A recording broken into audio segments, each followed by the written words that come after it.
বাঙালি মানেই মাছ ভাত, সে মাছের ঝোল হোক, ঝাল হোক বা ভাজা। কিন্তু এই শীতকালে আমি এক ধরনের মাছের ঝাল বানাই, যেটা খেতে কিন্তু দারুণ লাগে।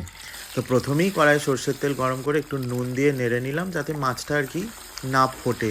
দিয়ে মাছটাকে ভালো করে ভেজে নিলাম, মানে পিস আপনারা যে কোনো কিছু নিতে পারেন। আমাকেই তো দেখতে পাচ্ছেন, মুড়ো, লেজা, পেটি সব কিছুই নিয়েছি। এরপর মাছগুলো ভেজে নিয়ে এরপর কড়াইয়ে ফোড়ন দিতে হবে, কাঁচা লঙ্কা, কালো জিরে। ফোড়নটা একটু নেড়ে চেড়ে দিয়ে দিয়ে দিতে হবে টমেটো কুচি আর নুন, দিয়ে টমেটোটাকে ভালো করে নেড়ে চেড়ে ভেজে নিয়ে গলিয়ে নিয়ে কেটে রাখা ক্যাপসিকাম আর মটরশুঁটি দিয়ে দিলাম। দিয়ে ভালো করে ওটাকে নেড়ে চেড়ে ভেজে নিয়ে এর মধ্যে অল্প একটু জল দিয়ে 1 চামচ সর্ষে আর পোস্ত বেটে রেখেছিলাম সেটা দিলাম, আর হলুদ গুঁড়ো, লঙ্কা গুঁড়ো দিলাম।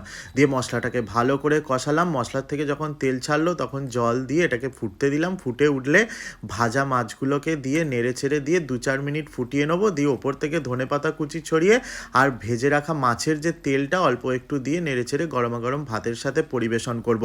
তো এটা গরম ভাতের সাথে কিন্তু খেতে দারুণ লাগে, একবার অবশ্যই বাড়িতে ট্রাই করবেন। আপনাদের যদি ভালো লেগে থাকে তাহলে অবশ্যই কমেন্ট করবেন আর আমার পেজটা ফলো করে দেবেন।